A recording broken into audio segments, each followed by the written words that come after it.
Salut à tous, c'est Mr. Eagle Bicycle pour une nouvelle vidéo et aujourd'hui j'ai le plaisir de lancer sur ma chaîne la première vraie série de vidéos qui commence aujourd'hui avec un épisode pilote, un épisode un peu zéro où je vais vous expliquer le principe, le vocabulaire, certains trucs pour qu'on se comprenne. Et cette série s'appelle Deck News.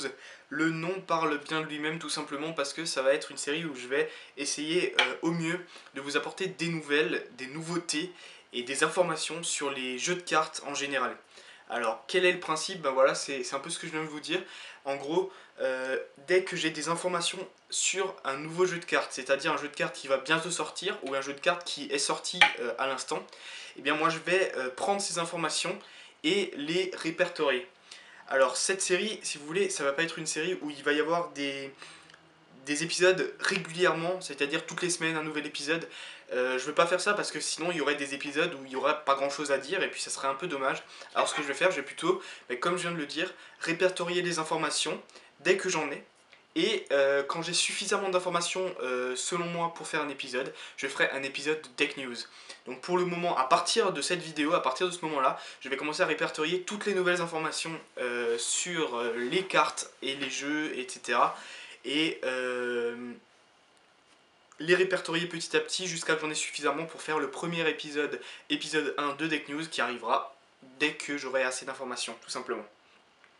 Alors concernant ces informations, je vais faire aussi quelque chose, c'est-à-dire que dès que je vais recevoir des informations sur des jeux, je vais poster ces informations sur Twitter. Raison de plus pour me suivre sur Twitter, puisque si vous voulez avoir les informations dès qu'elles sortent, c'est-à-dire que dès que personnellement je les ai, il va falloir me suivre sur Twitter. Je vais être de plus en plus actif sur Twitter, je l'ai déjà dit dans certaines autres vidéos, mais particulièrement à partir de maintenant, puisque je vais, dès que j'ai une nouvelle information sur un jeu, le poster sur Twitter. Autre chose, c'est que je vais aussi poster ces informations sur le forum qui s'appelle 52, dont j'ai parlé dans ma dernière newsletter de Carte Magie. Alors ce forum, il est bien, pour le moment il n'est pas suffisamment actif à mon goût, donc ce que je vais faire en fait, c'est quand j'ai une nouvelle information, je vais la poster sur Twitter et je vais aussi créer un topic, c'est-à-dire un sujet, sur le forum, comme ça vous allez pouvoir en parler, et on va pouvoir mettre à jour les informations, c'est-à-dire je vais poster un topic sur un jeu qui sort dans une semaine, avec les premières photos, les petites informations qui se laissent paraître. Et puis petit à petit je mets à jour, il y a des nouvelles photos, je les mets sur le forum, il y a une date de sortie officielle, je la mets sur le forum, il y a un prix, je le mets sur le forum, etc. etc. Et vous pouvez poser vos questions, discuter, etc. Donc je vous invite à aller vous inscrire sur le forum 52, le lien sera dans la description. C'est extrêmement facile, l'inscription se fait très rapidement, c'est gratuit bien sûr, donc je vous invite vraiment à aller suivre ce forum. Donc il y aura des informations sur ma chaîne, si vous voulez, sur ma chaîne, ce sera un résumé, un condensé de toutes les informations des derniers temps. Sur Twitter, ça sera des informations en temps et en heure dès que je les ai, et sur le forum également.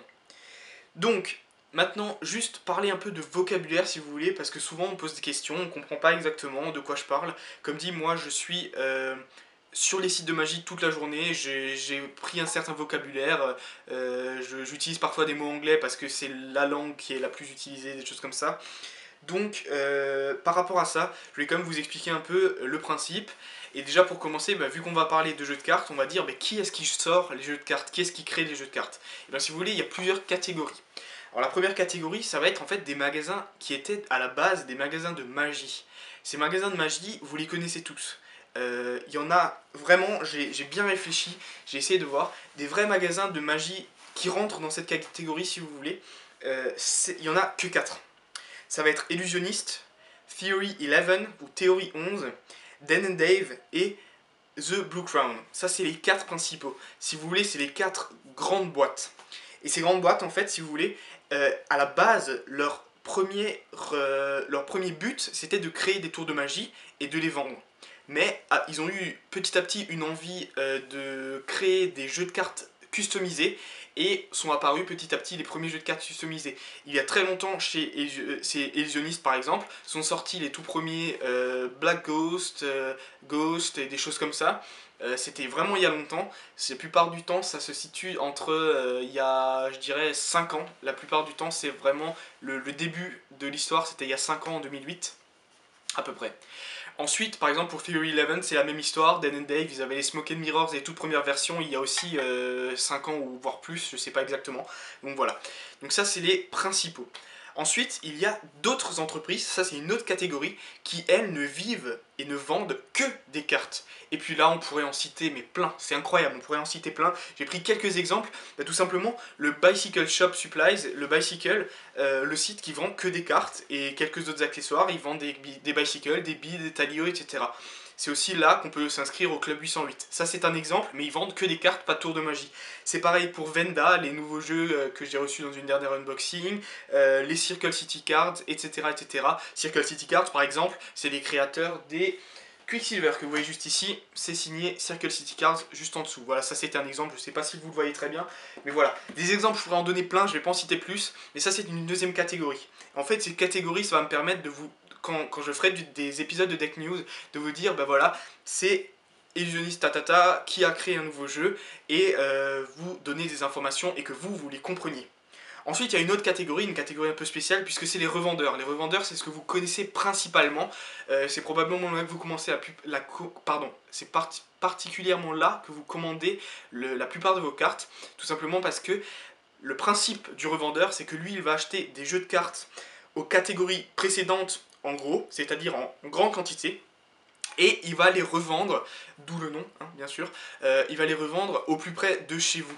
Et c'est l'exemple même type de Carte Magie qui va acheter un nouveau jeu qui vient de sortir chez par exemple Illusionniste, qui va les ramener jusqu'en France et qui va les vendre de France. Ça va vous permettre d'éviter des frais de port et des choses comme ça. C'est très avantageux de commander chez un revendeur. Voilà. Ensuite, il y a encore une catégorie, mais ça c'est carrément un site qui est une catégorie à elle seule, une catégorie à part. C'est des sites de projets. Alors, le site en lui-même le plus utilisé, ça va être Kickstarter. Alors, c'est vraiment un peu difficile à expliquer. J'ai essayé de chercher mes mots pour expliquer ça au mieux. Alors, Kickstarter, si vous voulez, c'est... alors, excusez-moi du bruit. Voilà, je me débarrasse de ça. Si vous voulez, c'est un site sur lequel quelqu'un qui veut créer un jeu de cartes peut poser un projet. Ce projet, pour être réalisé, il a besoin d'un certain montant, de certaines sommes d'argent, puisque pour créer un jeu avec US Playing Card Company, il faut avoir une certaine somme, on ne peut pas en créer juste deux, il va falloir en créer au minimum 2500. Donc pour créer 2500 œufs, vous imaginez qu'il y a un coût, c'est vraiment un coût. Donc pour créer un nouveau jeu, des gens qui n'ont pas les moyens comme ça de créer un nouveau jeu, comme les grandes boîtes illusionnistes qui n'ont plus besoin de ça, puisqu'elles se servent de leurs fonds pour créer des nouveaux jeux, et ben ils vont passer par des sites de, si vous voulez, de... C'est vraiment difficile de trouver les mots, excusez-moi, mais c'est un site où on va pouvoir en fait poster un projet et se faire aider par des personnes comme vous et moi qui vont aider à la création de ce projet. Donc si vous voulez, ce site ça s'appelle Kickstarter et littéralement ça veut dire un peu coup de pouce. Donc vous voyez l'image, c'est coup de pouce. C'est-à-dire, je vous donne un exemple tout simple, si moi je voulais créer un jeu, qui s'appellerait Mr. Yellow Bicycle, et ben je vais créer ce jeu et je vais dire sur Kickstarter que j'ai besoin de 10 000 $ pour créer ce jeu. Et sur Kickstarter, il va y avoir certaines cases où on pourra dire, bah, si vous voulez acheter un jeu, et ben vous misez 8 $. Si vous voulez acheter deux jeux, vous misez 16 $ ou 15 $ parce que voilà, plus qu'on en commande, moins c'est cher, etc. Plus des frais de port, etc. Imaginons que le projet a 30 jours pour être entièrement, c'est-à-dire pour que le cap des 10 000 $ soit dépassé. Et bien, si au bout des 30 jours, mon cap des 10 000 $ est dépassé, et bien tous les gens qui ont misé leur argent, et bien si vous voulez, à ce moment-là seulement, ils vont être débités de leur compte, et grâce aux 10 000 $, et bien je vais pouvoir créer mon jeu Mr. Yellow Bicycle, et tous ceux qui en auront commandé un le recevront chez eux. Donc si vous voulez, c'est en gros miser et espérer que ça soit créé pour ensuite pouvoir le faire paraître. Donc ça c'était un exemple. Juste un autre truc, si le cap des 10 000 $, ça c'est un exemple, n'est pas passé, et ben alors tout le monde récupère son argent et le projet s'arrête là. En fait, je vous explique ça pour une bonne raison, c'est qu'il y a beaucoup de jeux qui sortent par Kickstarter. Par exemple, le Quicksilver est sorti chez Kickstarter. Donc on pouvait l'avoir bien avant qu'il sorte chez Circle City Cards en le commandant chez Kickstarter, pardon, et ce jeu a dépassé largement le montant qu'il devait atteindre. Voilà, ça c'était un exemple. Donc je vous dis ça aussi parce qu'il y a beaucoup de jeux qui sortent sur Kickstarter, et donc quand je vous parlerai, eh ben, il y a tel et tel jeu qui est sur Kickstarter, si vous voulez vous le procurer, eh ben, essayez d'aller voir là-bas. Et après, si vous voulez pas, par exemple, risquer Kickstarter parce que voilà, vous n'avez pas envie de commander en dollars ou des choses comme ça, et ben moi je tiendrai aussi au courant si ce jeu sera oui ou non disponible chez cartemagic.com par exemple. Et après, vous pouvez jouer plutôt la carte de la sécurité et le prendre une fois qu'il paraîtra un peu plus tard chez des revendeurs. Et moi, bien sûr, je vous tiendrai au courant pour un jeu de n'importe quelle catégorie s'il sera disponible chez Cartemagic, pardon, ou non. Ça c'est vraiment très pratique parce que voilà, commander aux États-Unis, je sais que ça fait peur à beaucoup de monde et c'est vraiment beaucoup plus pratique. Je suis tout à fait d'accord de commander chez un revendeur en France et Cartemagic, je le conseille et je le conseillerai toujours puisque voilà, il a un énorme choix de jeux et vraiment la plupart des jeux qui vont sortir, ils l'auront au bout d'un moment, quoi, tout simplement. Donc là, je pense que je vous ai tout dit. J'ai essayé de parler de plusieurs catégories et j'espère que vous avez vraiment cerné la chose. Je comprends que ça peut être un peu compliqué, donc moi je vous invite à poser n'importe quelle question dans les commentaires, j'y répondrai sans problème. Et je vous dis à très bientôt pour le premier épisode, très prochainement, de Deck News. Je sais pas exactement quand il paraîtra, peut-être qu'il y aura d'autres vidéos entre temps, mais voilà. J'espère en tout cas que ça vous a plu et que vous avez réussi à comprendre. Et je vous dis à très bientôt, c'était Mr. Yellow Bicycle. Ciao.